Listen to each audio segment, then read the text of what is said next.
to another edition of the OHIO podcast. I'm your host, Buckeye Boggs, a.k.a. the Podfather. That man over there, that is Dr. Cory Thompson. And down here below us, that is the wild man, Chris Wild. And Chris, can you do us a favor this evening? Yes, sir. And show us the beautiful merchandise that you are wearing this evening. Well, that's better. That's right. It says Buck the Duck. Technically not Ohio State merchandise. Correct. Technically. So you know what? It's paying homage to an excellent effort on the part of the team yesterday. And giving me I'm a little bit psyched. I'm a little bit psyched by what I saw yesterday out of the team. We are ready to be heard again. You know what? I might have to play our intro a second time. Burks. Dude, thank you for everybody who's in the chat this evening. It's good to see all of you. Let me give some quick shout outs tonight. We are the official Ohio State podcast of Scarlet and Game.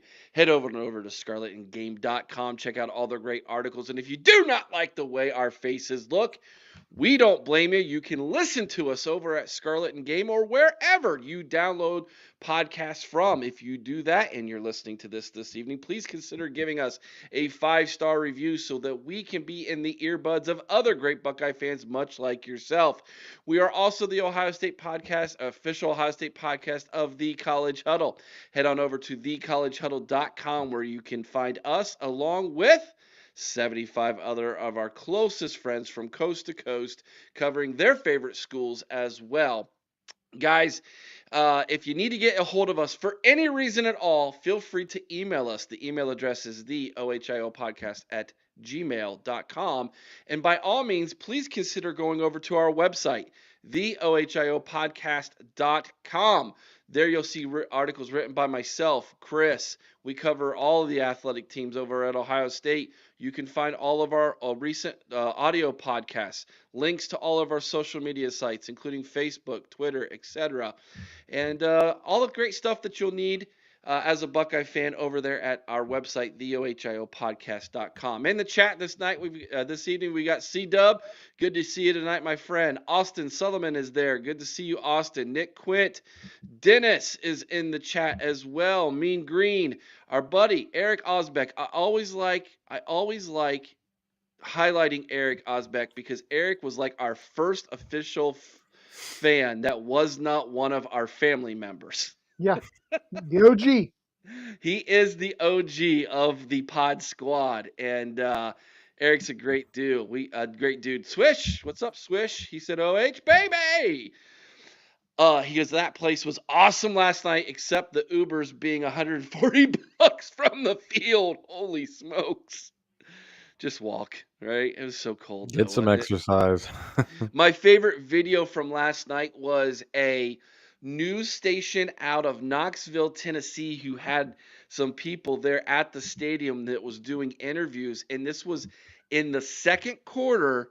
Tennessee fans were walking out of the game. And one of them goes, it was just not a good, just sad to see. We're not playing well, and it's really cold outside. And they call us soft. Yeah, how about that? Burks is in the chat. We got a new member. Alex Martin is in the chat. I'm making my way down there. Hold on. Tally, what's up, my man? Good to see you. Bobby Mack is in the chat. Michael, we got to read this one, right? Michael from the Vol Fanatic Show. Guys, got to give credit where credit is due. Ohio State showed up and showed out. Outcoached and outplayed my boys in orange. I'll give you guys this one as well, OH. IO, buddy. And just for you, man, I'll do that for you. Best Tennessee podcast out there. Vol Fanatic Show. Not even close. My baby's in the chat tonight. Making sure all of you are staying under control. All right, Austin, welcome in, man. Austin just became a member. Austin, do us a big favor, buddy. Give me an email, theohiopodcast@gmail.com. Send me your mailing address. Now that you're a member, in 30 days, you will receive your official OHIO Podcast t-shirt. So I'll need your t-shirt size and your mailing address. That'll be coming to you, Austin. Thanks for becoming a member, and enjoy those members only videos that are just for those who decide to pay the $3.99 a month to be a member. And if you're a member come next August, you will get our preview magazine absolutely free just for being a member. We have Jake. Is it J Carb 305? I believe that's a J. He's living in Miami. He's grumpy, Eric. He says, I told you guys a couple weeks ago not to jump on the bandwagon when Ohio State takes care of Tennessee, but you clowns stayed obsessed with that Michigan game, acting like the end while ignoring the bigger goal, winning championships. I'm done with this nonsense. Go root for the team up north. That's how small your vision is. Wow. Wow. You know, I just say I'm flattered you wasted all that on little old us. Us clowns. Yeah. It's really kind of you. Yeah. Actually, you definitely need to tune in tomorrow night to Buckeye Therapy. You're really going to hate that show. Yeah. Rocky Mountain Buckeye. Joel, what's good, my man? Are you from Tennessee? Because the only 10 I saw was on the scoreboard at halftime. Dang, that was actually clever. Yeah, Sean Schrock. We got a mod with us with Sarah tonight. Good to see you, Sean. iBuck8 in the chat as well. Richard Lawhorn. Last night was a great podcast. Loved it. Thank you, Richard. Appreciate that, my man. We did 2 yesterday. We actually did the entire watch party. We started an hour early. It was 4 hours. 4 hours. And 40 some minutes long. And you know what? We had people with us the entire time. That was amazing. Yeah. Ended up getting 1,800 views on YouTube, so we're appreciative of that. Thank you to each and every single one of you for that. And it's then growing, Eric. The live watch is. party is growing. It's the thing. It was Cory's. And we got to give props. Yeah. Corey's the one who came up with that. And then I asked these guys. I wish I did, but I just cheated and copied off other people. And then we stuck around and we did a 30-minute live reaction or a reaction video right after that. So thank you so much. Was I still awake at the end of that, Eric? Because I was feeling rough. Your eyes were falling asleep or farting asleep, either one. Ryan Wickerham, what up, guys? One of the best games I've ever been to in the Horseshoe. That a boy, Ryan. Ryan runs a great tailgate at the Shoe. Yeah, he does. Good to have him with us tonight. $5 holler from Bobby Mack. So our first super chat of the night. Bobby Mack, you're in first, my man. He says, amazing game. Best atmosphere I've ever, at any event I've ever been to. Better than Garth. Wow. Garth Brooks puts That's on a impressive because Garth has yeah. He says, new song idea. You got cocky and flopped to replace Rocky Top. Love it. I love the fact we're getting all kinds of compliments from last night. That's actually because we had a blast. Even though it was long, we had a blast. Yeah. Yeah. Joel said one of the best live streams I've ever watched. Thank you, buddy. Yep. I appreciate that. All right. Sean Schrock with our second. He's in second place here with our second $5 holler this evening. He says, I'm calling it first, an OSU and Notre Dame national championship game. If that happens, the stuff that will go down between the OHIO podcast and the Always Irish channel will be epic that week. Yes. I mean, that week we will hate one another with so much respect. But it will be passionate, Eric. That's the important thing. It will without no doubt be passionate. They love me over there. I love them. It'll be amazing. Can you imagine an all Midwestern bowl when in an all Midwestern natty in an era where we have 3-4 SEC teams in the playoff? Jeez, let's call it. It'd really be an all Big Ten because they're just they're the little. I agree. Little stepchild of the Big Ten. They're coming. Just give it time. William Vance, he's a member. Good to have you with us, William. Sup, go Bucks. Cheryl's in the house this evening. Good to see Cheryl. Saying hi to her Buckeye family. My good friend Roy James is with us this evening. He says, good evening, guys. Great game last night. Indeed it was. I'm not sure if I said hi to you, Richard Lawhorn, or not, but welcome in if I didn't. All right, guys, let's dive in. Here's the deal tonight. Before you go, Eric, he's asking how to subscribe. Yep. Oh, yes. Thank you. Thank you for calling that out, Chris. That's why you are my co-host and help me out here. Yeah, so the easiest way to subscribe to the channel is to go to our YouTube channel page, okay? So if you're watching this on Facebook or Rumble or X, go to YouTube, go to the channel. At the top, you will see members, okay? They'll have the little circles with a bunch of different pictures of different members. And there you can hit subscribe or join. I think it says subscribe. Maybe Join. it might say join. There you hit join, you just put in your credit card, and it'll come out automatically every single month. And then make sure that you email us, the ohio podcast at gmail.com, and you email us your mailing address and your t-shirt size, and after 30 days you will receive your official membership t-shirt. You automatically at that point get in. You'll receive access to all of the content that is free for members only automatically. You will also receive, if you go to our website, theohiopodcast.com, you will receive free shipping from the online store. Now you have to hit the store link, not the merch link, the store link.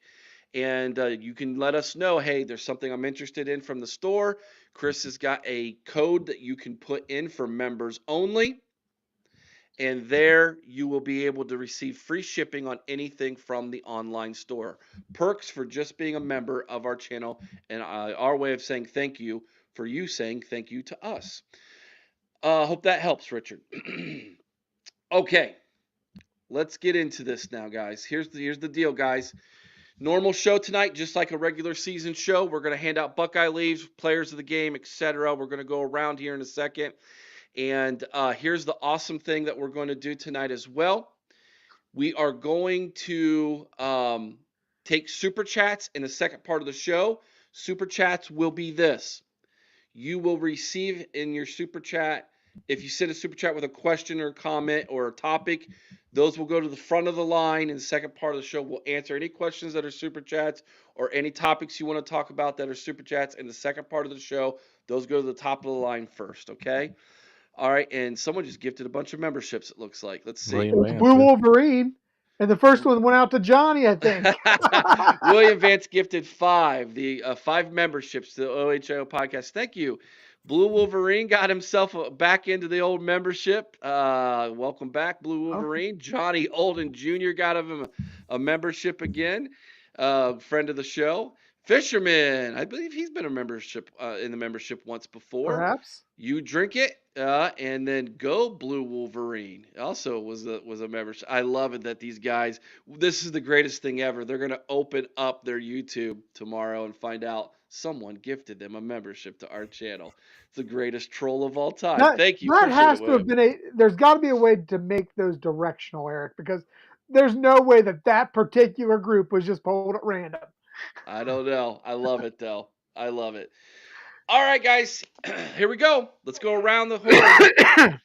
Cory, you're up first. Your initial reactions of the 42-17 win, first round of the CFP playoffs over Tennessee. I was joking about it on the reaction show a little bit, but I'll admit I exceedingly surprised. I did predict 28-17. I thought we'd get a late touchdown to make it look a little better than it was, but did not even come. It's kind of, what it reminds me of? It's not a shutout, but it reminds me of the Big Ten championship game against Wisconsin, 59-0, because I expected we had been playing kind of close to teams up until that point. I've expected another one to be kind of close. We would win, but it'd be, 38-21 or 24 type, win. And then you go and you see that and you're like, I can't even explain what's going on. This is the second time in my entire life of watching Buckeye football. And that was the first time, but this is the second time. I looked at people. I can't explain this. This doesn't even make sense to me. We're just dominating it in every facet of the game.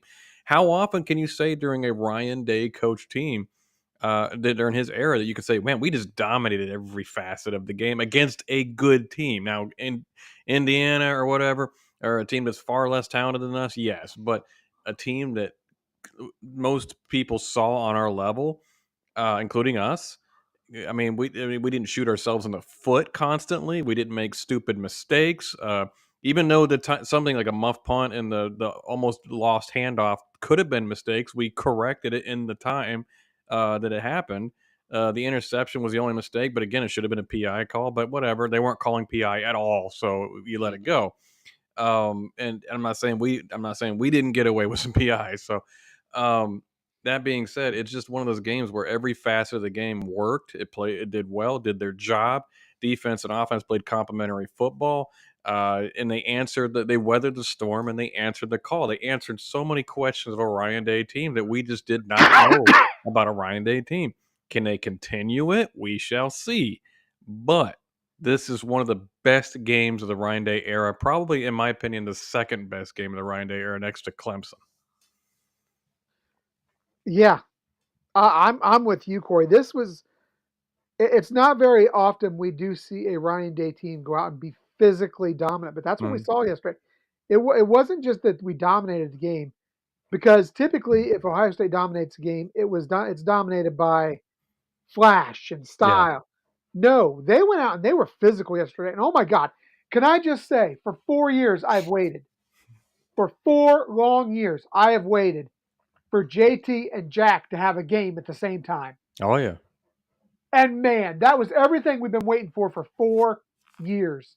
They lived up to all that hype in one game last night. The defense was magnificent as expected. The offense was efficient and explosive at times, and really just I was amazed at what I saw, and I can't explain how this is the same team that played Michigan just a few weeks ago. Because this team, the team I saw play Tennessee last night, might be favored against any team in the nation. The team we saw against Michigan, I don't know what that was. That team last night can beat anybody. And I'll tell you, and Bobby Mack says, I'm smiling again. It put a smile on my face. I mean, the intensity was, if you go back and watch the way that this team even walked into the stadium, there was something different about it. There was an air of confidence bordering on arrogance, and I loved it. So if Ryan Day and this coaching staff can keep these players in this mindset, I'm on board that this team can make a run. That being said, I've got to see it again next time when they go out and buck the Ducks. I'm good. It's gonna be the song in next Sunday, isn't it? Buck the Ducks. That's gonna have to be the song instead of, what was it? Quack quack crack. Yes. Although that was a good one. We might have to bring that back for an encore. We might be able to do that. No, yeah, you guys are absolutely right. We touched on a lot of this in our initial reaction yesterday. But now that it's settled in 24 hours later, and here we sit now going to the Rose Bowl, it feels very similar, Cory, to 2014, in that, you go to your third string quarterback and you're doubting the team. I doubted the team then. And then you're not a true fan. And then they come out and dominate the game. And you're like, where was this? What is this, right? And the air of confidence, Chris, that you mentioned, it snowballs, and the team goes into the Final Four up against Alabama, and even though they started slow that game and were trailing, they were dominating the line of scrimmage, and the players we knew going into halftime, we're going to beat this team. We're better than them. And I think that that's where this team is at. They have that air of confidence. They know they're better than the team that's lined up across from them. And this is who we all thought they were going to be, which is why there was so much frustration in the fan base, because we all knew this is what they could be. And that's what makes it frustrating when you lose 13-10 against your rival, and then come right back out 3 weeks later and dominate the quote unquote third best team in the SEC 42-17. It's it's somewhat shocking, you know? And is it euphoric? Yeah, that's why we celebrate. And so to my answer to the fans who want to say, how can you come in one breath and be upset at Ryan Day and then the next breath celebrate Ryan Day is welcome to being a fan of a college football team. What? Everybody does it, you Well, and know? Eric, I wouldn't say that I'm celebrating Ryan Day. I'm celebrating success by the team. And I've said all along, I wanted Ryan Day to go out there and win. I wanted him to come out and shut me Sure. up. That was my goal from the beginning, was to have him come out and shut me up. Did he? Not yet, but he made a step in the right direction. Mm-hmm. Well, it's not that we are celebrating Ryan Day, but that Ryan Day's a part of this team, and so he deserves some of that celebration. He's a significant part of the program that we are fans of, right? And so, just like I made the comment weeks ago that I celebrate the name on the front of the jersey because the Yes. name on the back of the jersey changes every, well, it used to be every 3 to 4 years. Now it's just about every season. But you get my point is, you know what? Coaches come and go too, Mm-hmm. and the program still remains. And so that is such a huge part of what we as fans have to realize. And so, we're allowed to express ourselves in that manner, and it just so happens we have a platform where we're doing that. So that's my take on that. Okay. Uh, by the way, real fast, Burks, if you start a Michigan podcast, let me know. I'd be happy to try to help you out, man. Any way I could. You fake fan. I know. I'm a fan of people. What can I say? All People right. suck. Spoken like a true negative person that you are, Chris. I'd expect nothing less from you. Um, it's the last 24 hours been a lot of fun, and yeah, a lot of you said you had trouble sleeping last night. Me as well. All right, I guys. didn't. I passed right out. I was so tired. I was It was like, probably food deprivation. I ate a sandwich.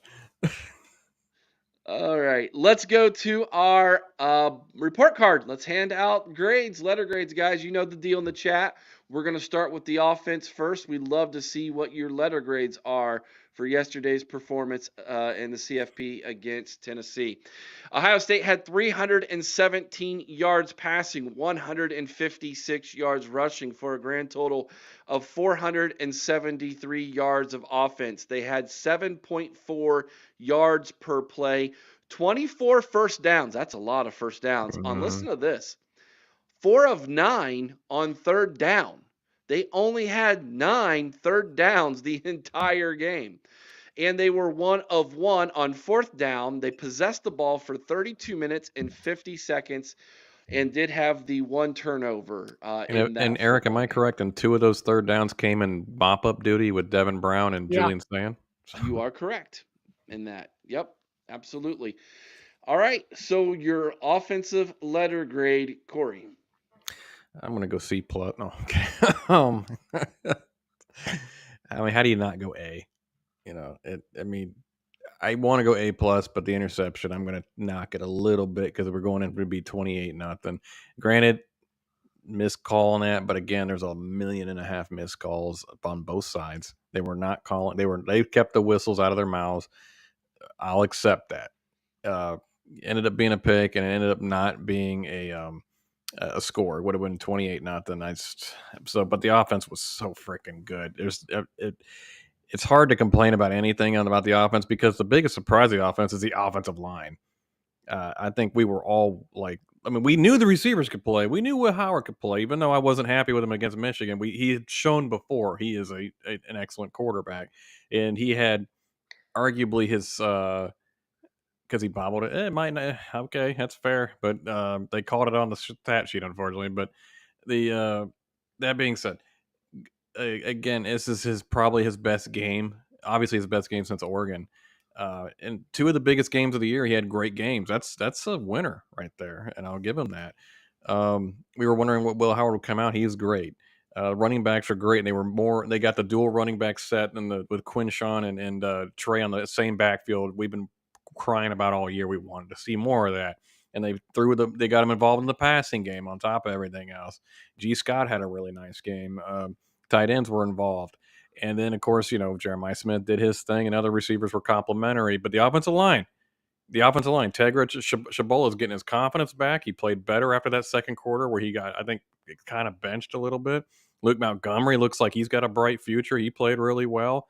Even in the backups, Josh Padilla looks like he's got some fight to him. We like what we see there.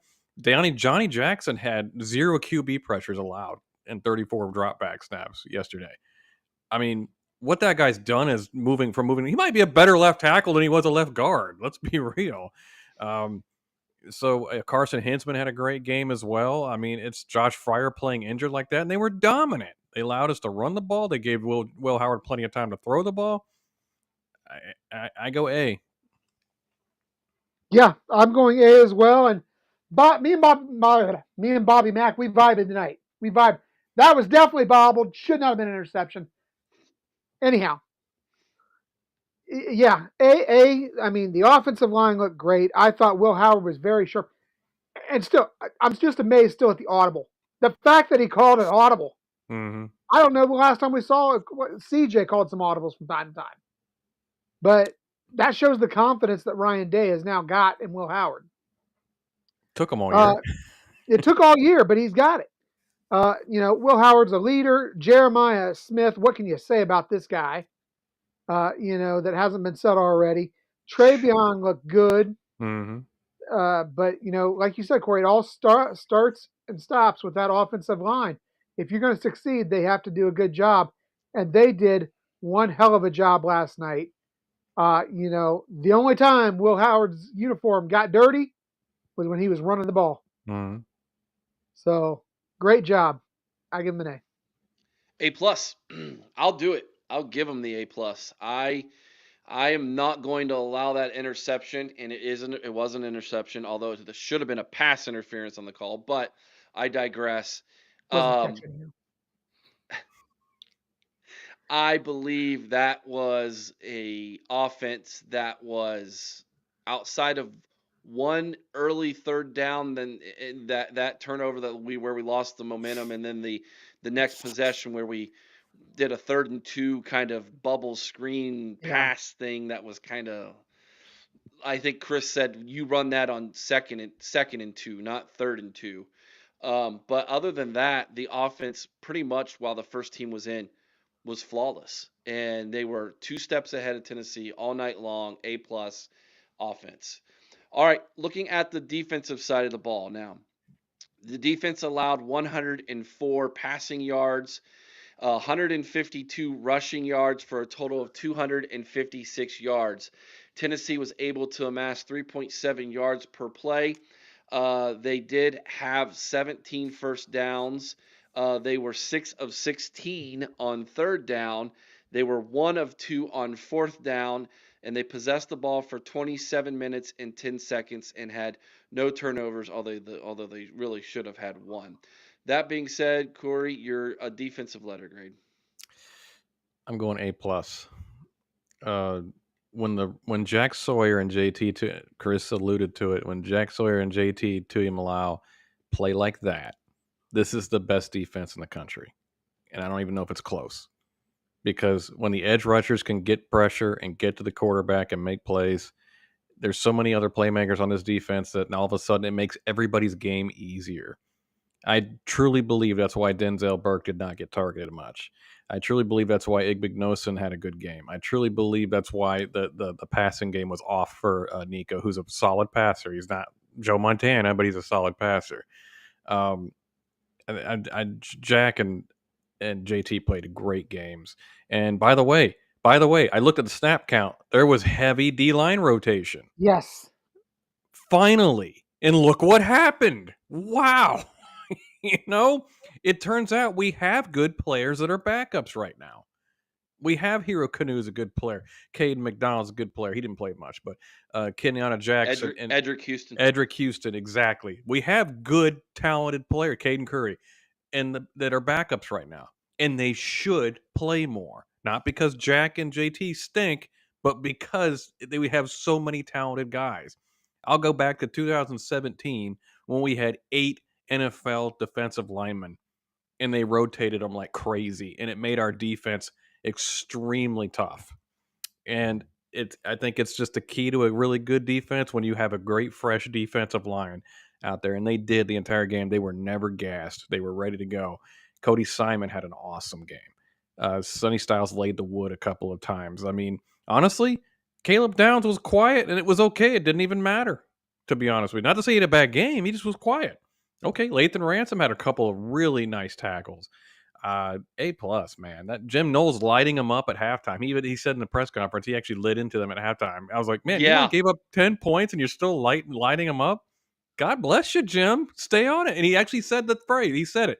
I wanted to foot on the gas pedal a little bit more. We were taking the foot off the pedal. A plus. Defense is elite. Yeah, I'm going A plus as well. I'll tell you, Eric, and you mentioned the numbers, but of those, what, 260 yards roughly we gave up? You know, only 170 of those came against the starters. This team was at another level, and honestly, I don't think they give up that many yards if not for a bogus passing or a bogus roughing call. Yep, that's terrible. Because that extended a drive. Terrible call. You know, this team is at another level. Like you and I both mentioned now, Cory, when those defensive ends are on, when they're in attack mode, this defense is at another level. You know, Denzel's not getting beat deep because they don't have the time to get deep. Igbenogsen's not committing pass interference because they don't have time for the guys to get past him. You know, and man, you touched on it too, the hitting. The hitting was just so physical. Mm-hmm. The cracked helmet, man, that was something to see. I don't know if I've ever seen that. I don't know. That was amazing. And just, you know, Sonny Styles blowing people up. You know, Jack getting in there, getting his hands up at everything. It was just I'm sorry. Amazing. Look at this guy's name. Tim May's laugh. Wow. We got Ryan Day's beard. We got Tim May's laugh. I don't. That's a hell of a character right there, Cory. Wow. Yeah, I'll tell you though, it was just, this was the defense we've been waiting to see all year. We knew it was there. Mm-hmm. Now they just got to keep it up, man. That's the thing. Keep that momentum going. I'm going A. Since you guys, I don't want to be like you guys, so I'm leaving. Done. Yeah. Yeah, this defense. You know, I'm gonna kind of go back and reiterate what you said, Cory, about I saw that snippet of Jim Knowles saying he went into defense, it went down at halftime. And think about this: if let's say the offense has hit a brick wall and Tennessee has figured some things out, and they don't know if the offense is gonna get their mojo back, he needed this defense to say, "You're gonna be a brick wall the rest of the game, guys." And so I see what he was doing with that. I'm gonna change my name to Austin Wars. He had a Coach Yost moment. You blitz all night. I don't want them gaining another yard. Yeah, you guys are fantastic in the chat. I love you guys, man. So good. We got the pod squad's amazing, dude. The pod squad's absolutely amazing.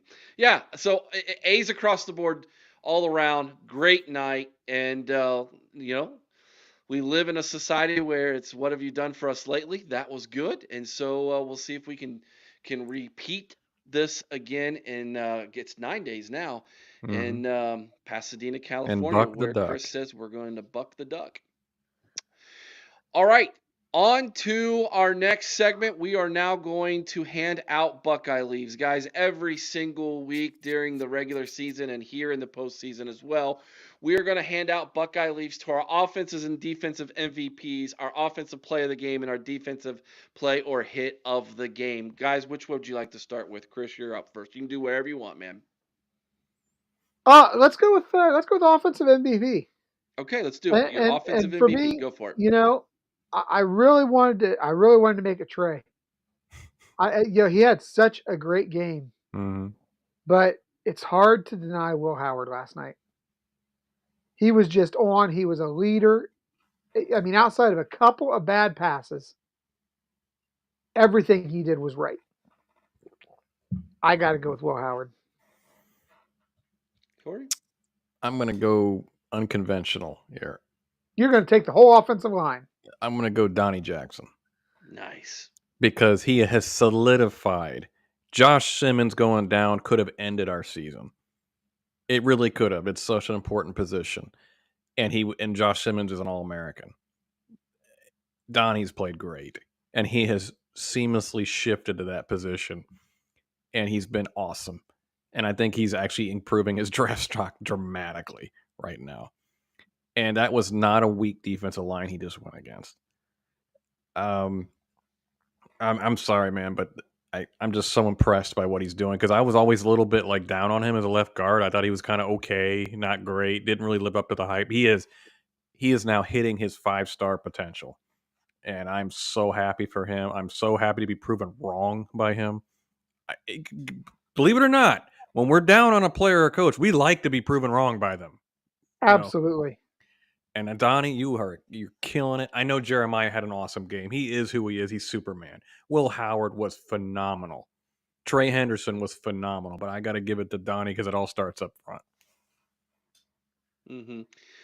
Yeah, some people in the chat I'm seeing a lot of Will Howards. I saw J.J. Smith. Can't go wrong with Donovan. Josh Fryer for playing hurt. That's a good one. Cheryl pointing out that Luke Montgomery in his first official hit his first reps. Yeah, he had a pancake that was beautiful on the Trey touchdown run. So a lot of good stuff there. But I'm gonna go with Will Howard the Buck. So that was his best. I think JR posted this earlier today. His last outing was his worst game ever as a quarterback in college football, statistically in his QB rating. And he follows that up with statistically his highest QB rating, best game ever as a quarterback. What a response! What a response! Yeah. So I'm gonna go with Will. All right, let's go over to the defensive player of the game, Chris. So tough. Mm-hmm. So tough. I mean, but I got to go with who I think was not just played a great game, but I think was the inspirational leader out there, and that was Jack Sawyer. He had and let me say this way: he had his team ready to go. This team rode his raw emotion and his passion in this game. They just jumped on his back and let him take them to where they needed to be. He had a phenomenal game. And he got the team and the fans pumped up. And he may not have had the best statistical night. I know that JT had a half sack more. Cody had more tackles. All around importance to the game, I don't think anybody was bigger than Jack Sawyer.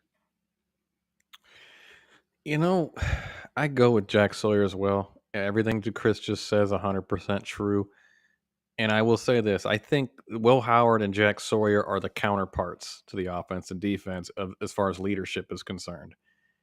Will Howard being the leader of the offense, Jack Sawyer being the leader of the defense. And I think the team is finally becoming their personality, their fighter, resilient personality. And I think it started when Jack Sawyer got pissed off about the flag. I mean, because honestly, if you don't get inspired by that, if you don't see a captain in that, you have no pulse at that point. It's important to him, not just beyond the football field. Being an Ohio State Buckeye means everything to him. And he's going to be a guy when he's done with playing college football who will be around the program forever. Probably be a coach at some point. Let's be real. Yeah, I could see him being in that Laurinaitis Heartline role down the line. Hopefully he has a long career in the NFL, but that's, you know what I'm saying.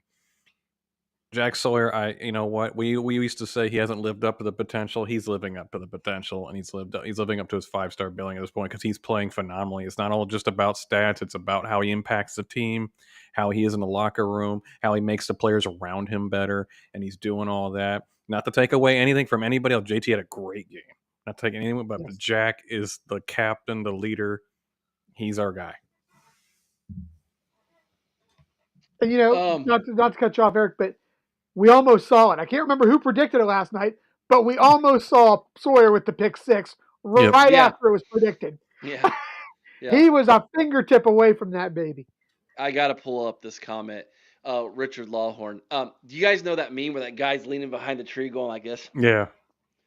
When Iggy realized that they weren't going to call pass interference in this game, Yeah, he no, was Jules like, all started coming down and right, this is my type of game.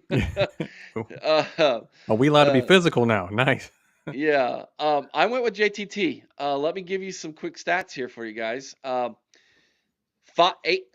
With 5 tackles and 3 assists, so 5 tackles, solo tackles, was tied for team lead with Cody Simon, and then give him the 3 assists. That's 8 total tackles, 2 of which were sacks.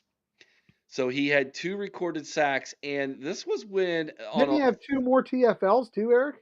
he might have. I'm not sure, but I will believe say he did. this. There was a lot of times, especially on third down, when he was in on third down, he wasn't even rushing the quarterback. He's dropping back quite a bit. He was dropping back. And so when you take into account how many times he was actually allowed to rush the quarterback, dude, that was a big deal. So there you go, Alex. Yeah. Hey, some breaking news. Skeeter from the Woodswater Mizzou's in here. Missouri just picked up the Penn State's backup quarterback out of the portal. He can run. That's all we know about him. Yeah, he's a dual threat athlete. Skeeter likes to run the football, so they were bringing him in a lot as a change of pace backup, and he was definitely quick. He seemed to me when I watched the Penn State film. Tell me if I'm wrong, guys. He was a one read and run guy. Yeah, he was. Yeah. And I think Aller's coming back. I think that's why he left. Yep, that's exactly. Yep. All right, moving along here, guys. So now that we've done our offensive and defensive MVPs, it's time to go to our offensive play of the game. I'll go first here, guys. My offensive play of the game was actually the very first touchdown of the game because I felt like it set the tone for the offense for the rest of the game. Will Howard's 37-yard touchdown pass to J.J. Smith to start the game. We'll just go back to you, Cory, next. Well, offensive play of the game. Haven't really thought it out, but I'll tell you, I'm going to go with Trey's first touchdown. Okay. Because the hole was huge.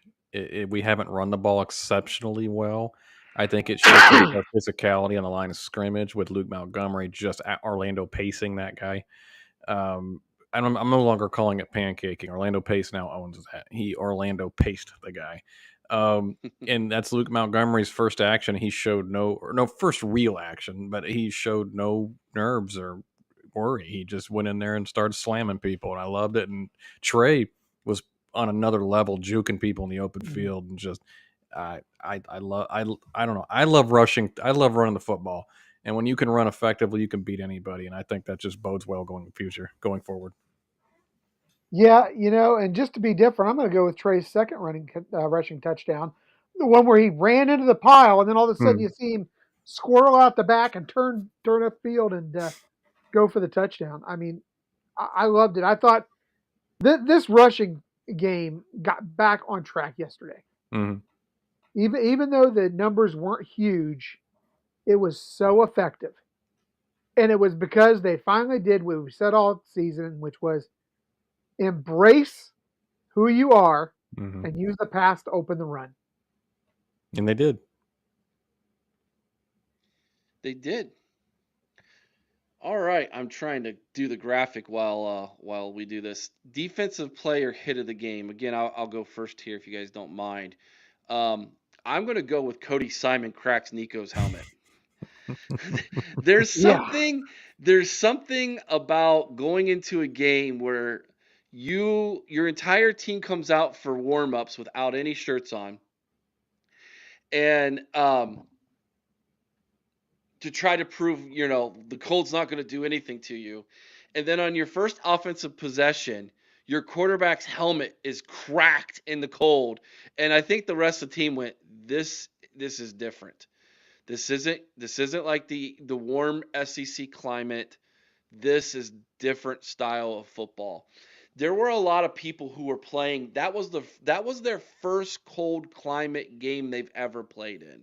Okay. Now I understand Tennessee it's only 6 hours south of Columbus, Ohio. I get that, but they've never played in cold weather like this before. Mm. Okay, where you've got it is literally freezing out, and it's just different. And you got to also for some JJ Smith, that was his first ever cold climate game too. He did all right. You wouldn't know it. You wouldn't have known it. Ohio State practiced outside all week. I thought that was, you know what? Good coaching decision. I almost feel like they practiced tackling this week too, Eric, because it looked a whole lot better. There was a few misses, but it looked a whole lot better. A $2 super chat from Andy. JJ needs 10 plus targets away from what? What always, record? Always. He needs targets always. Oh, always. Okay. I said a Saul away there. Yeah. What you make him a focal point of your offense, and if they're gonna concentrate on him, that just means you spread the wealth to your other targets because that means they're wide open, right? Agreed. So, yeah, I agree, Andy. That's a good comment. Mm-hmm. All right, defensive player hit of the game, Cory. I mean, I'm with you, Eric. Cody Simon. It's not just the cracked helmet. He set the tone.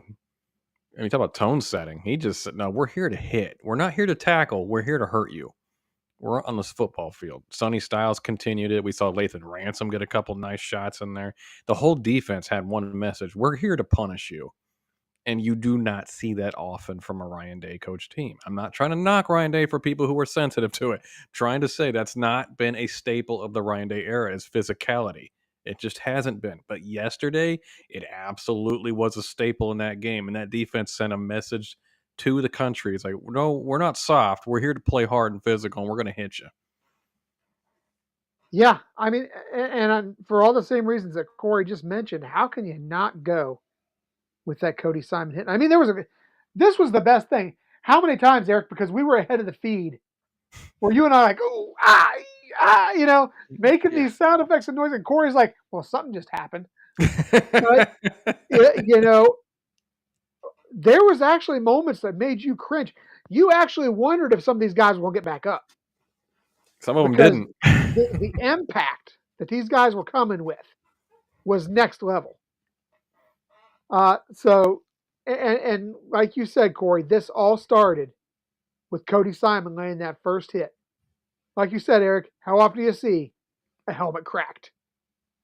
They're not made to break. Okay. How do you think that impacted the sideline for Tennessee when they all saw that? Like, oh my gosh. Oh, we all talk about, Michigan being in Ryan Day's head. Let me tell you something. Cody Simon got in everybody's head on that sideline the minute they saw that cracked helmet. I guarantee it. A little Giants reference. You want intimidation? I'll show you intimidation. I'll show you intimidation. Terrible analogy, but to understand the psychology of sports, right? Remember when Bo Jackson struck out and he would take a wooden bat? He'd break it like it was nothing. Yeah, like it was a toothpick, right? And you're like, okay, that's not normal. Like, you know what I mean? That dude is scary.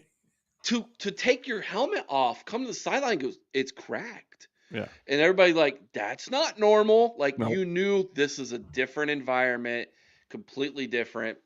And how much do you think the crowd noise and the atmosphere brought by Ross Bjork impacted how the team brought it the lumber on the field? I think that the fact that there was somewhere in an estimate of 27 to 33,000 Tennessee fans there brought a different type of you're challenging us mentality to the fans who went to the game. No one sat the entire game. So that was the adds to the atmosphere. It feeds the players. I was watching the Vol Fanatics show before us, and Skyler, who went to the game, his dad's an Ohio State fan, by the way. Yeah. So I'm not really sure how that all went wrong for the fella, but He's at Ohio Stadium with his dad. They go to game day. He said it's 50-50 Ohio State Tennessee fans at game day. Mm-hmm. He goes, and then my dad goes, I want to go to the skull session. So they went to the skull session. He said it was lit. It was all Buckeye fans for the most part. It was probably 90% Buckeye fans because most away fans have no idea what a skull session is or what the purpose of it is. It has nothing to do with their team at all. And he said Ryan Day came in, dropped some swear words, was pumped up, dropped the mic, walked out. And he goes, I turned to my dad. The place erupted. He goes, we're in trouble. And his dad just starts smiling, He That's said, a cool story. yeah, he said Ryan Day, he goes, there was no lack of confidence in that man yesterday. And that skull session. And he definitely, the coaches coached like they had no lack of confidence. Yeah. So I think they saw stuff on film that they knew they could exploit. And they worked for multiple weeks doing that, getting ready for that. And there was a confidence level in that. I hope the same thing happens with Oregon. They look at the film. They see there's things on that film in Oregon that they know they can exploit. And that's what they're going to attack. And they'll play with confidence. So just to reiterate, Chris, you went with Cody Simon as well, right? Yes. All right. We will have the updated graphic for all of you tomorrow with all of the updated Buckeye Leaf numbers for you. All right, we're going to take a quick commercial break, and when we come back, guys, it's now your turn in the part of the show. You have a question or a topic you would like for us to discuss, super chat it. It'll move to the front of the line. We will star it, and we will make sure that the whole second part of the show is what you all want to talk about. So hang tight. The OHIO podcast is brought to you by Mastermind. Mastermind specializes in 360-degree high-definition mobile video mapping, GIS integration, and traffic safety studies. Mastermind cares about traffic safety and keeping you safe on the roadway. Visit Mastermind at onlinemastermind.com.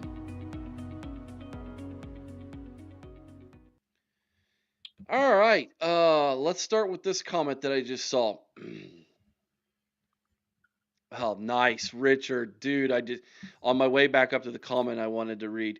My son called me after the skull session and said he would run through a brick wall for a day. That's how electric it was. That's how Chris feels. Guys, I am not on the Ryan Day bandwagon. I told you, I am supporting this team 110%. I love what I saw out of this team. Day still got to prove it to me. He's got to show me he's the answer. He hasn't shown me yet that he is the guy. One game doesn't do that. No. Not after 4 consecutive failures against your rival. One game does not do that. Got to go on a run here, right? Let's see what you can do. You've got to win 4. It's that simple. Yeah, go on a run. You got to run the table. Be one heck of a run too. It would, absolutely. It would. Let's start here. William Vance, official member William Vance says, I also think they came out of the tunnel to the boos of the orange crowd and it fired them up. Let's start with that first. Cory, do you think seeing so many Tennessee fans in there, and listen, I know it was still the majority of the fans were from Ohio State, but I've never seen Ohio Stadium have that many of the opposite color in my life. Well, there's quite a bit of Tennessee fans. I think it was. I still think Tennessee was over exaggerating it a little bit, but yeah. That being said, no. Look, when they heard the boos of Tennessee fans, it's gonna. I mean, look, Jack started it by defending his house, right, with the plant or with the flag planting. I mean, that seems to reverberate throughout the entire team. This is our home. And they are coming here to take over our home. What are we going to do? How are we going to respond to that? But I also think I like the way they came out, man. They came out to hell's bells with the lights and the smoke, and it's like, did they? Yeah, that was the song that came out too. I did not know that. And I had the volume off, guys. I didn't hear a thing. I didn't want to hear. I couldn't stand Kirk Herbstreit's whiny voice. So. Nobody. I'll get on him tomorrow. But that being said, I think it's just something that does something to young guys ready to play football. And it's like a shot of adrenaline to see your home crowd was loud. On top of that, they're supporting you with a light show and all that stuff. It just gets you kind of pumped up. And I just then you add in the effect that all those Tennessee fans are there booing them and they think they're going to run the show there, and it just gets your adrenaline naturally going.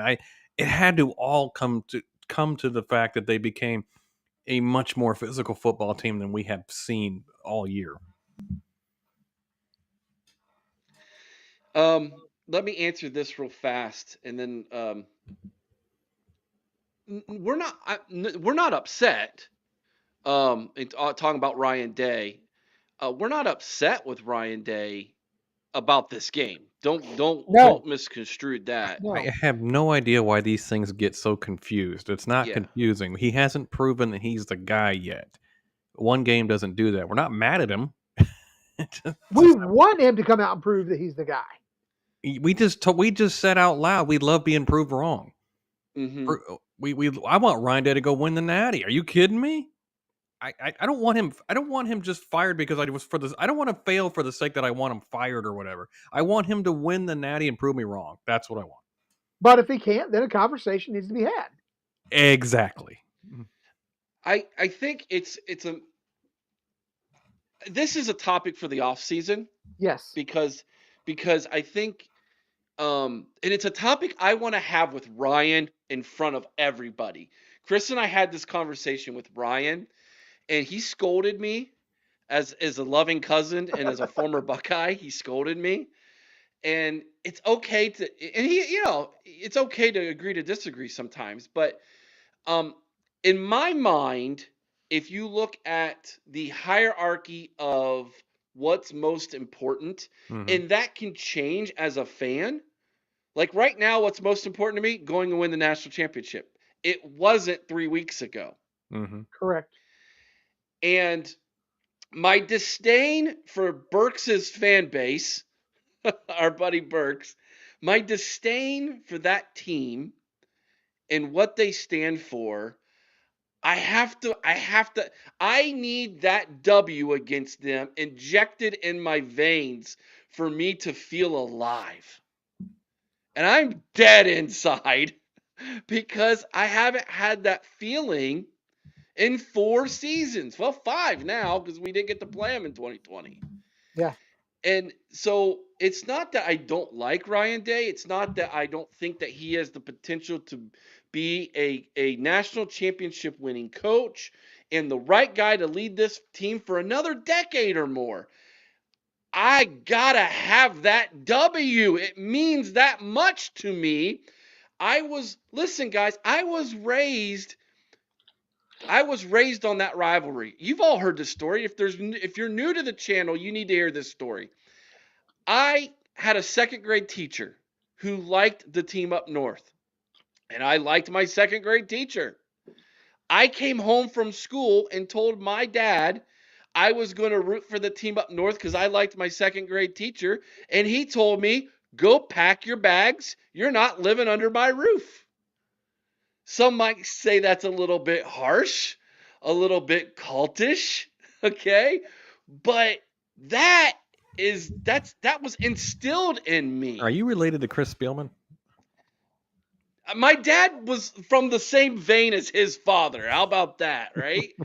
And I made it to the mailbox, and I turned around crying and came home, and I have never looked back since. I've bled scarlet and gray the rest of my life, okay?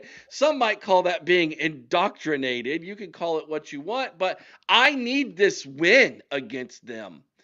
And I need Ryan Day to understand that's how this fan base feels and thinks. And I don't know. I've never had the opportunity to talk to Ryan and ask him that question because I would love to know what Ryan Day feels about that. But let me say this. His comment about how it hurt him and he related it to his own personal life with losing his father as a child, that told me, I'm like, the guy gets it. And Ryan told us, Ryan Miller said, Eric, he gets it. Listen, they want to win this game worse than you, is what he told us. Chris is disagreeing with me. I don't buy it. I think that Ryan Day is, and again, I hope that Ryan Day gets the win. I hope Ryan Day wins the national. I hope all these things.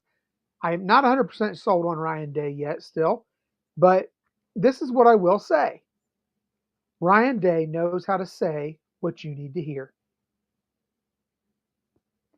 I'm gonna leave it at that.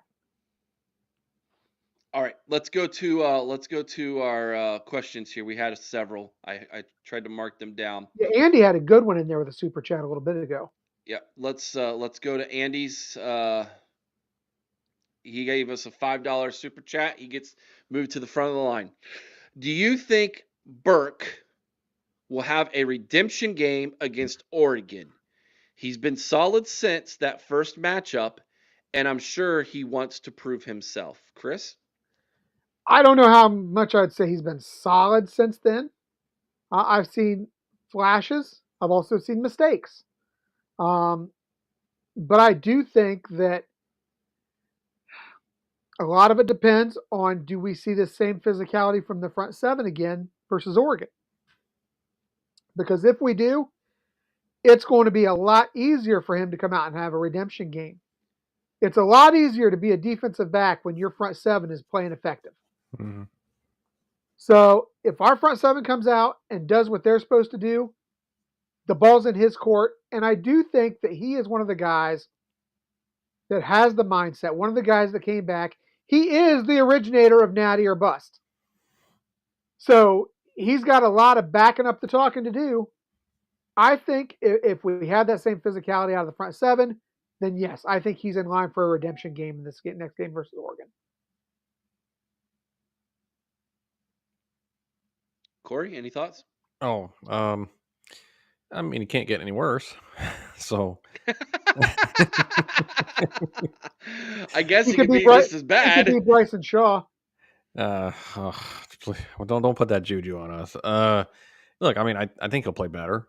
I don't think there's. I mean, I think he's learned from his mistakes. I don't think he's perfect by any means. He's shown some flaws. I think he is susceptible to get beat deep again, but he's been better. And but he hasn't faced any receivers that are near on that level either, the Oregon receivers. So it'll be interesting. I do think we'll give some. They're going to get theirs a little bit. It ain't gonna. We're not going to shut them down like we did Tennessee. They're going to get theirs.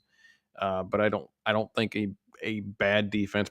If we allow 24 points or something like that, that's not a bad defensive performance. So Burke, he just needs to not be a complete liability. That's all we need him from him. Just be solid. You know, you're going to give up some, but don't give up 5 long touchdown passes. You know? Keep it in front of you. Yes, keep it in front of you. Exactly. They're going to play off. They're going to play off these receivers. You know they are. Outside of that game, and then I feel like there was one or two right after that. It might have been the very next game he had. The Nebraska game. Nebraska game. Yeah, he had a bad game then too. He's been lights out. They didn't even throw his way yesterday. I mean, they didn't even like. I don't really ever remember him having a tackle because I don't even think they even. He did, because I remember us mentioning his name one time.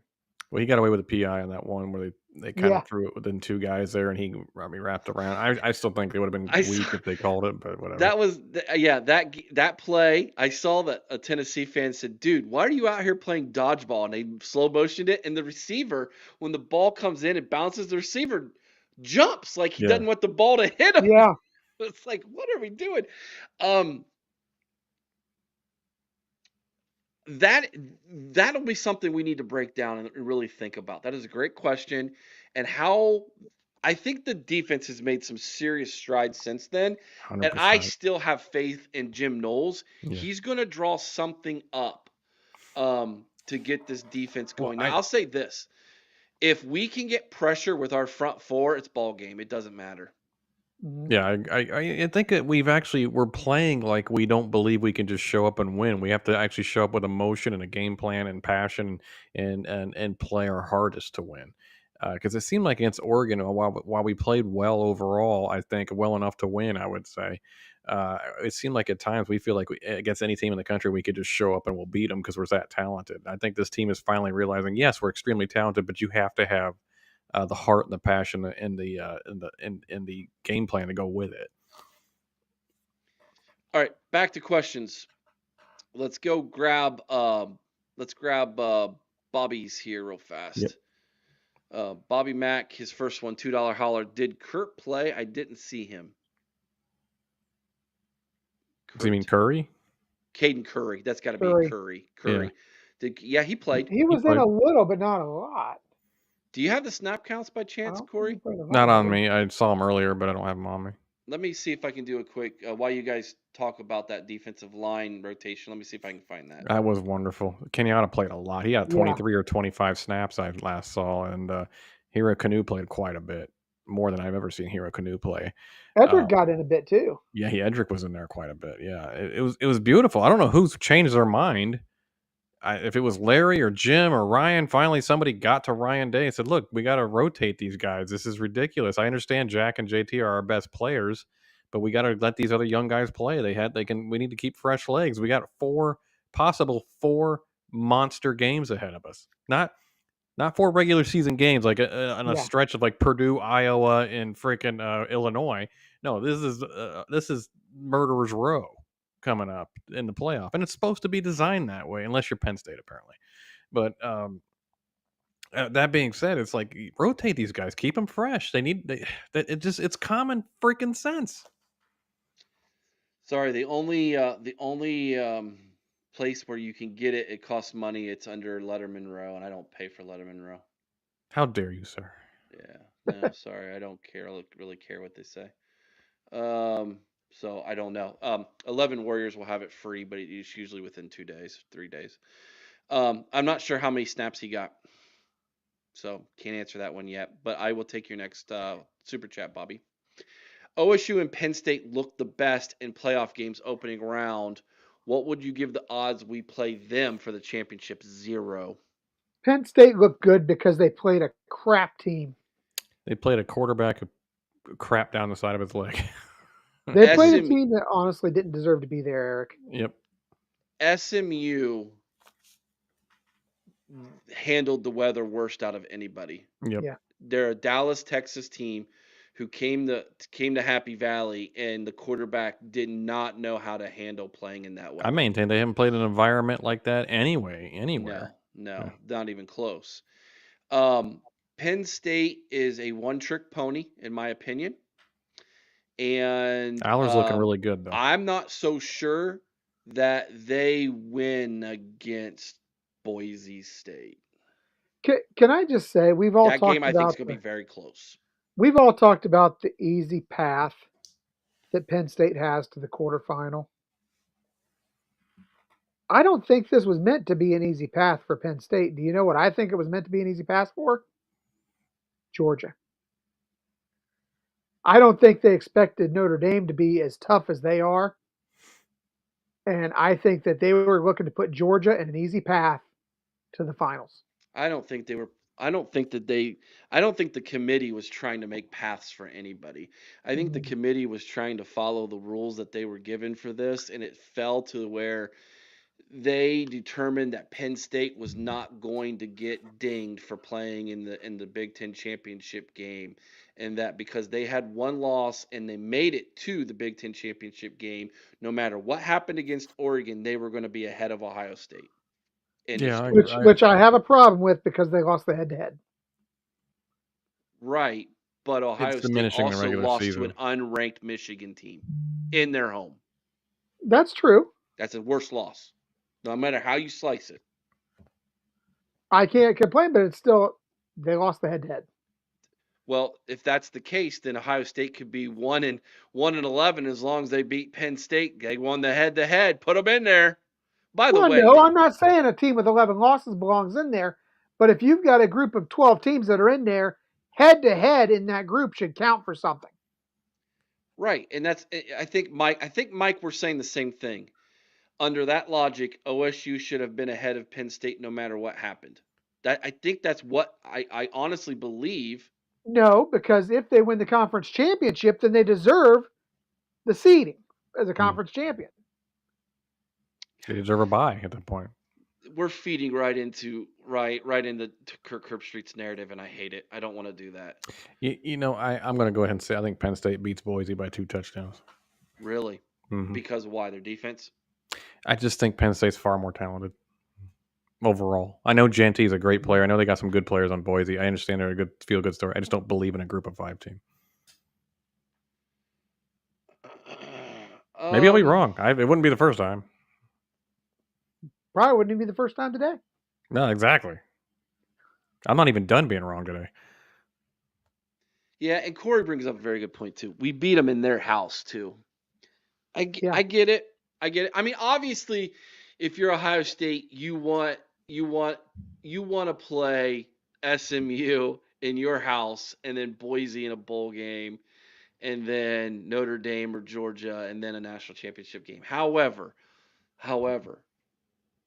I present to you this scenario: Tennessee from the mighty SEC, Oregon in a rematch, Texas from the mighty SEC, Georgia or Notre Dame for a national championship. You run that table, I'm not saying it wouldn't be the most impressive run ever. Questioning you.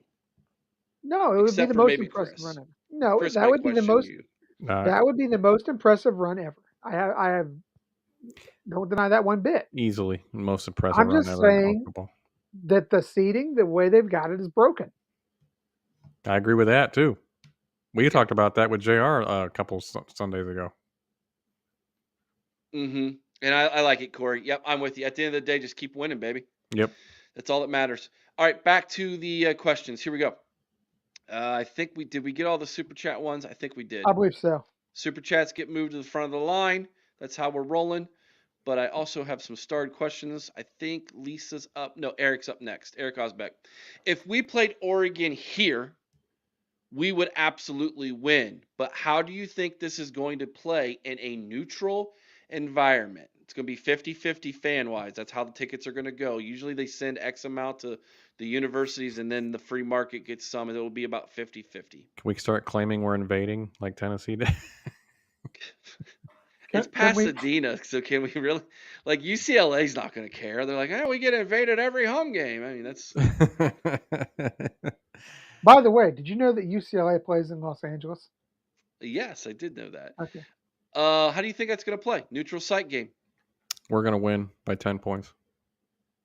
Cory calling his shot early.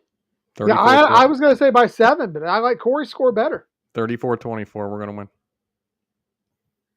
I think that this is a different team right now than what they faced, for sure. The mental state of this team that we saw versus Tennessee is different. And as long as we keep that energy, we keep that intensity, I don't see Oregon being able to hang with them. Is it natural grass? Yeah, it is. Rose Bowl. It'll slow them down a little bit. But we're also a team predicated on speed. Remember that. So, but if the offensive line keeps playing physical, they seem to like they want to go prove something right now. So, play physical on the line of scrimmage, we win this game. It's always about the line of scrimmage. Like, in politics, it's always about the economy. In football, it's always about the line of scrimmage. Absolutely. Yeah. All right, back to the questions. Here we go. Let's keep them rolling, guys. Again, if you have any questions, I'm trying my best to not miss any in the chat, but I'm flipping back and forth between those starred questions and the chat. So if I miss it, I apologize. The best way to make sure you get your question answered or the topic you'd like to have us discuss here at the end of the show is to get a little super chat. That way I know I see it. This one's from Lisa.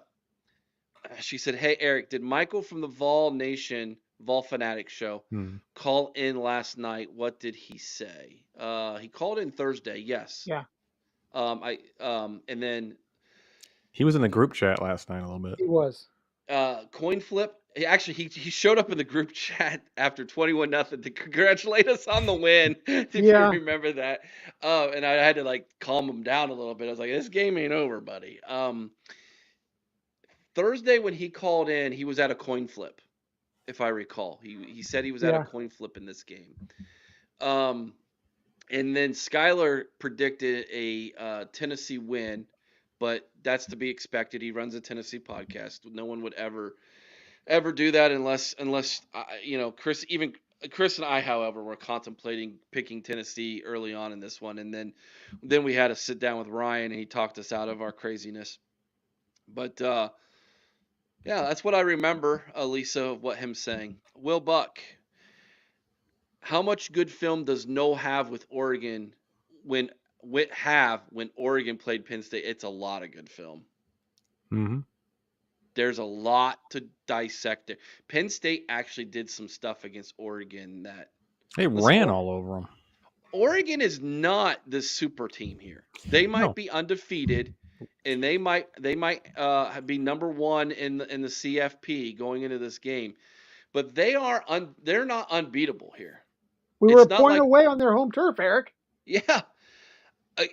Again, we lost by 1 point, and if we wouldn't have got a stupid pass interference call, we probably win that game. Maybe. I mean, kicking games. If Simmons doesn't go down, argument there. Simmons got hurt. That is correct. Plus, worst game Denzel Burke's life. Mm-hmm. A lot of things went right for them to win that game in their home stadium. Okay. So there you go. Troy, what's up? I thought he said he wants up. Sorry. I'll admit, when Simmons went down, I truly thought the season might be over. I was like, that's an irreplaceable piece. Yeah. Thank you, Donnie. Andy's with us. He says, guys, if we play like we did on Saturday, we beat Oregon by 14 points. I could see it. I don't think they score 31 though, Andy. I agree with that too. I don't think that team scores 21 if they come out the defense the way they did. I think 24 max is what I'll give them. That's it. Yeah, Cheryl's with us. She says this game's against the Ducks is gonna be totally different. You know our players want this rematch. You know they want it bad. Yeah.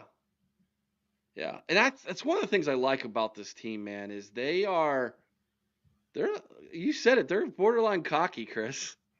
They're getting borderline cocky. It's a air of confidence that borders on arrogance, and that's what you want. That's where the swagger is. That's what the swagger is right now, you know? They believe in themselves, and that's what you need.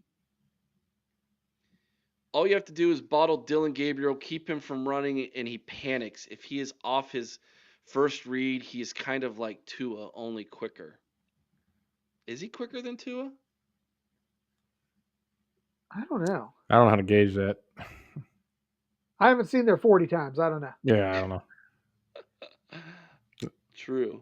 Can we get him run a shuttle and see who's quicker? Odysseus says Oregon scores 29 if not for the extra possession field goal last game. Trying to figure out what he's talking about here. Trying to remember. They only scored 29 if not for the extra possession field goal last game. Not to mention our we're stunting, we're delayed blitzing, we're doing different things to get to the quarterback. Defensive scheming is completely different than what we have. I swear against Oregon, we were all on here. Yeah, it was just rush 4. And it's like, what are we doing here? Oh, the onside kick. Yes, thank you. He's probably like, you idiots! Don't you remember the onside kick? Yeah, that's right. They did. They grabbed an extra possession because as much as we love Caleb Downs, he kind of screwed the pooch on that one. It was right at his hands, and he should have had it. I totally forgot about that. My gosh, that's right. Eric Osbeck, can we also talk about how on the same night our football team handled Tennessee?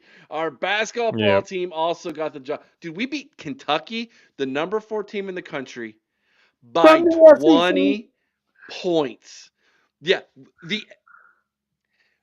SEC, we dog walked the SEC by 48 total points. And they're neighboring states that hate each other. And if you haven't seen Cory's discussion about or mockery of the SEC, you have to watch the reaction video from yesterday because he was on a roll. It was, what's funny is I saw a story where Tennessee and Ohio State fans saw the Ohio State Kentucky scored and both fan bases cheered.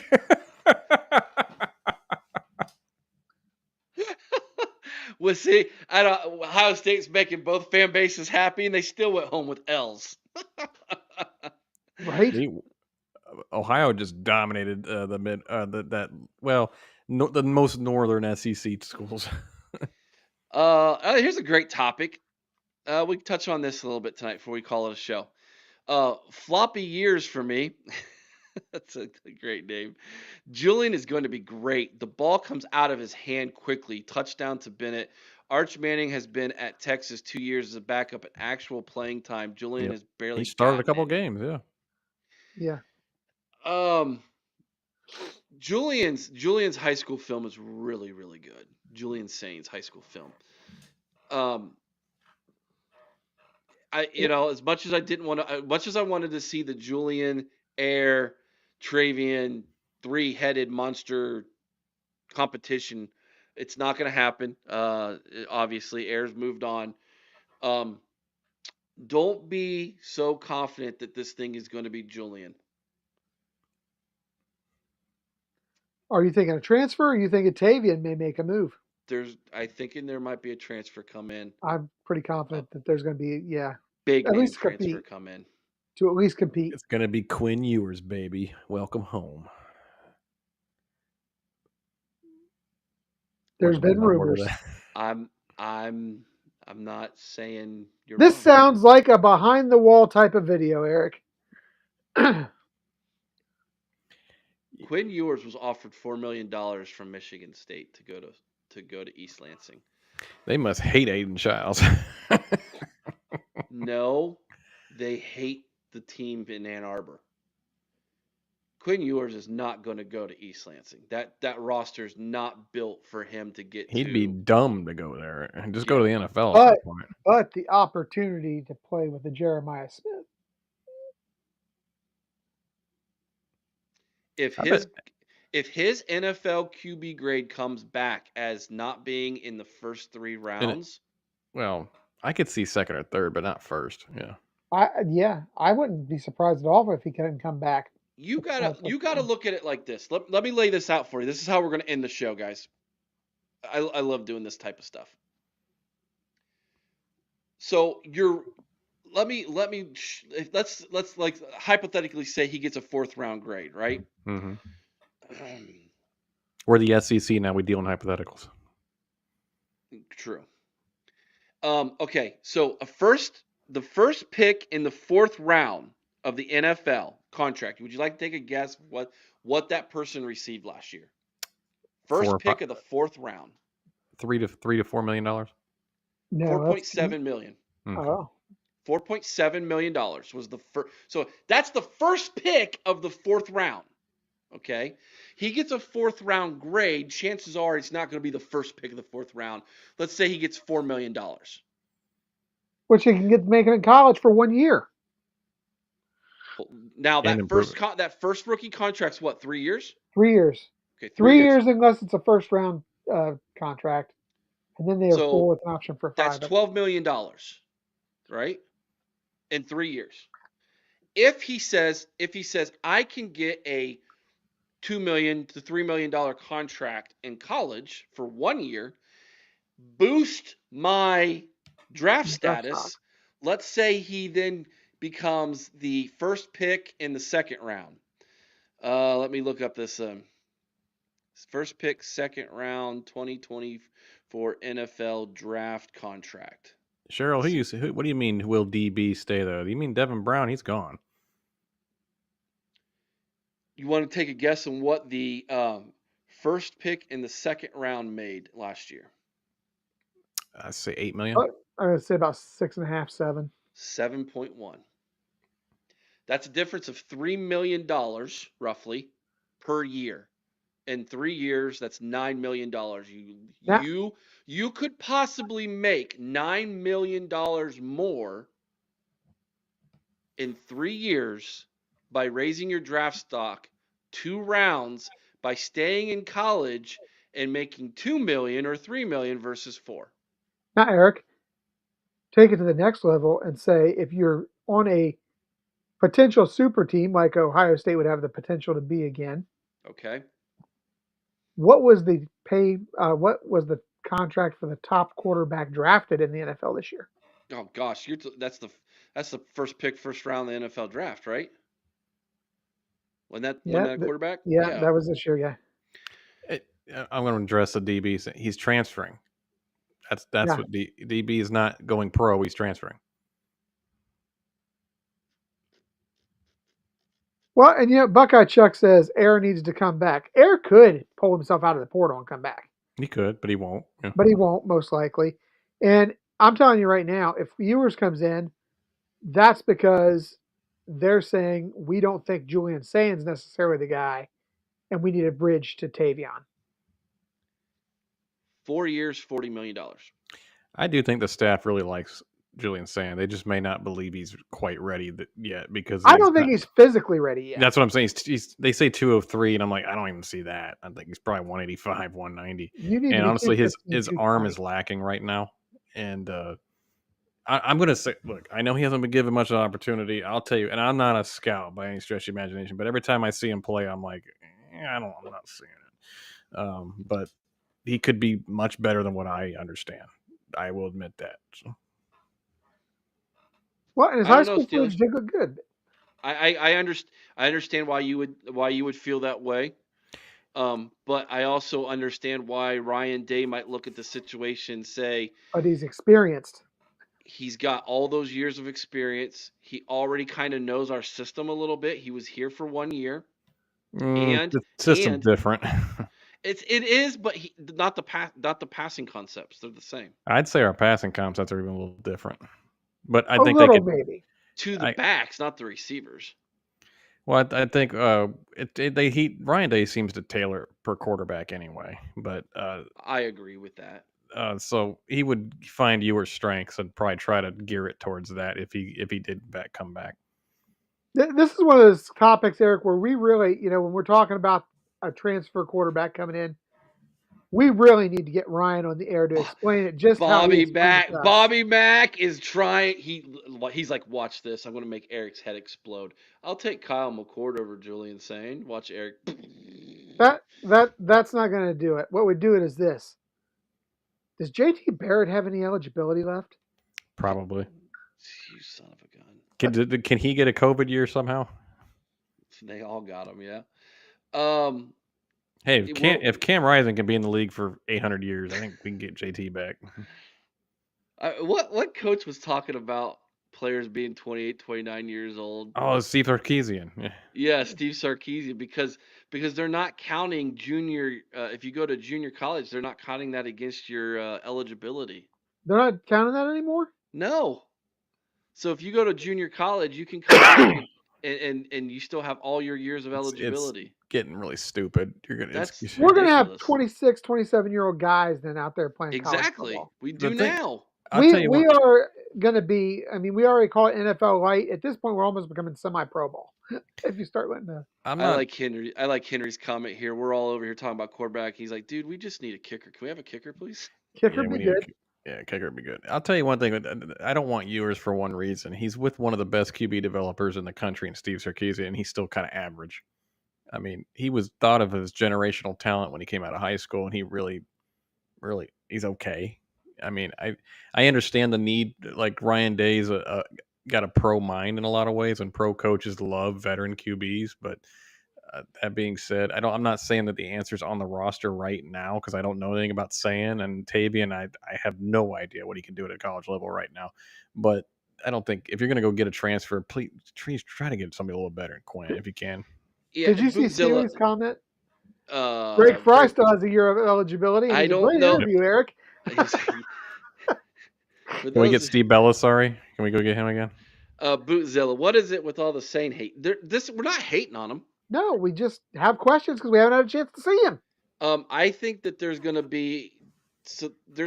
be a observation and an analysis made by this coaching staff, in my opinion, this offseason where, look, he's going to want 4 quarterbacks in the room regardless. We're getting a transfer, yeah. We're getting a transfer regardless. And so he might say to himself, let's just go get the best one out there and see what happens. Look, what did Urban say? Life in the big city, boys. This is competition, right? And if Julian Sane is everything who, people say he is, he can rise to the top of that competition and still win the starting job. I'm going to say this right now, though. If Julian Sane is our starter next year, I don't think we're going through the regular season 12-0. No. That's I not. don't think we're beating Texas if Julian Sands is starter because we got to start. Yeah. His first start against Texas, and he's not really had any game time. Texas D coordinator would be like, "Ooh, yeah, yummy, get a young nothing quarterback to go against." So I'm just saying, I'm being realistic with you.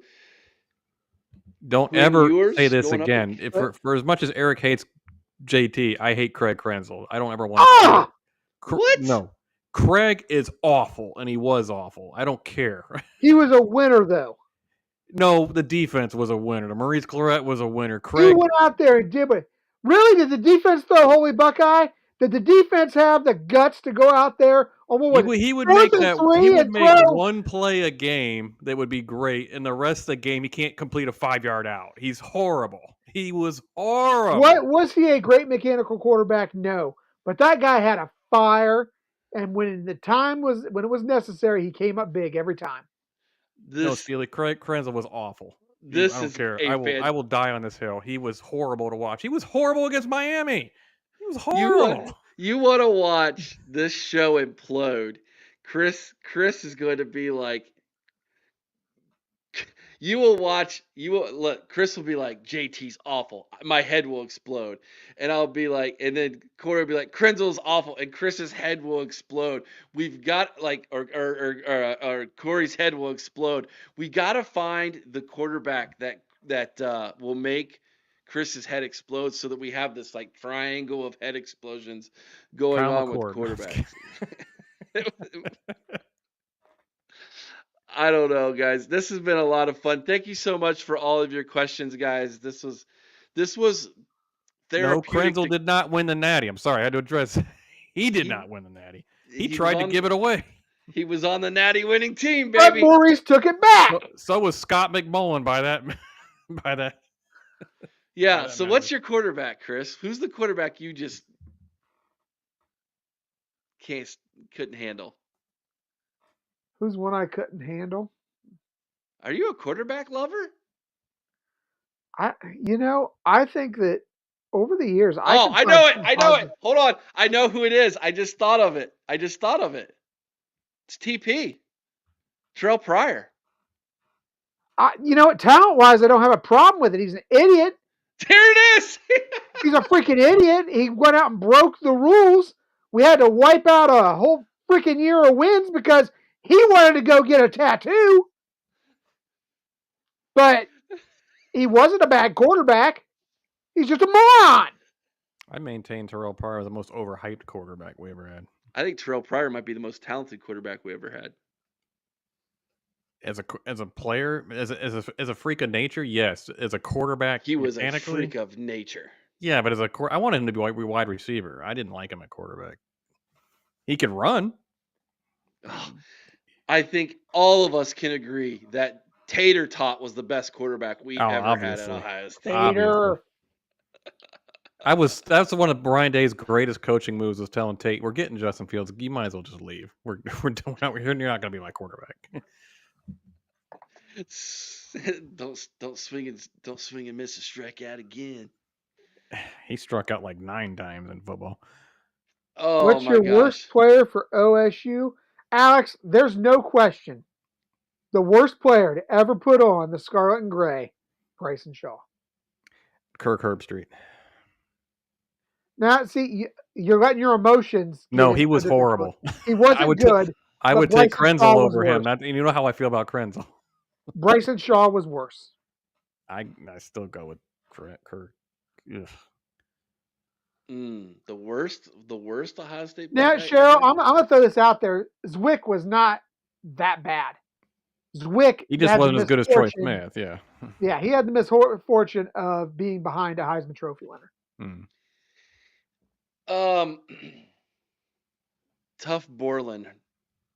That's pretty bad. Yeah. Was I always liked Tough. He had that real good game when he came in against Army, and then he had that the heart. He Alabama just didn't game. have the athleticism. That Alabama game was. Tough was great for another era, but he just didn't have the athleticism to play he with. He ran like a gorilla. It was reminiscent of watching Bernie Kosar leave the pocket. Everybody's mentioned Todd Beckman. Yeah, he went to a natty. Was he great? He went to a national championship game. Yeah. I remember when Lee Corso, after the Penn State game, said Todd Beckman was the next Tom Brady. I kid you not. He said that on there. Bobby. We should have known something cognitively was going on with Lee Corso at that very moment, man. I was like, Lee, I'm not with you on that one. I'm a Buckeye fan. I'm with you on that one. So this has been a great segue into making sure that you all tomorrow come back at 8 p.m. Eastern for Buckeye Therapy. Cory, would you like to tell everybody what tomorrow's topic is going to be? I'm going to have some fun with Nick Saban, Kirk Herbstreit, because I am sick to death of, I'm defending the angry fan, basically, because we've all been angry at Ryan Day. It does not mean you do not support the team. It does not mean that you don't want them to win. It just means you're angry. It's okay to be upset. And I get sick and tired of the cop out from Kirk and people like that. Well, there was a couple who said that they got death threats. I was like, that is not 99% of Buckeye Nation. Stop it. Stop using that as a cop out and hiding behind that. It's time to defend the angry fan. That's what tomorrow's topic is going to be on Buckeye Therapy, 8 o'clock Eastern, with the doctor himself. Dr. Cory will be in the house. Pull up, take a seat on his sofa, get your therapy tomorrow. As Eric liked to say, Eric Osbeck, this is a good comment. No therapy needed for him. That game on Saturday was his therapy, and it was for a lot of Buckeye Nation. We appreciate each and every single one of you being with us tonight. Very active chat, very lively chat. On your way out, if you haven't already, please hit the thumbs up button. If you haven't subscribed to the channel, by all means, please do that as well. We want to make sure that we continue to grow the channel. We had a really great day yesterday. Ended up getting, I think we got like 7 new subscriptions yesterday, guys, from what we did. So that was really good to see. By the way, Drink, good to see you, dude. Somebody gifted a membership, and you were one of the names that got the membership. So you have a free 30-day trials membership, Drink. Have to get angry about something, huh? Yeah. That's kind of what we do, I guess. So we're not angry. That's the thing. We're not. Yeah, we're not really not angry. We're not angry at all. Yeah, well, I'm angry, but I'm always angry about something that has nothing to do with Buckeyes today. But you're the Hulk, so. Yeah, true. William Vance, he's the one who gifted that membership. Again, thank you so much. Appreciate that, William. iBuck8, great show, guys. Appreciate that, my man. So we'll be back 8 o'clock Eastern tomorrow for Buckeye Therapy. Make sure you check into that, guys. Have a great and safe Monday, everybody. We will be back Monday night. And yes, call-in show Thursday night. It's the day after Christmas. We plan on being here. Chris and I are going to do the call-in show Thursday night. So check out the call-in show Thursday night. And what do you see? Check out the screen name at the bottom in the chat. Fart Smella.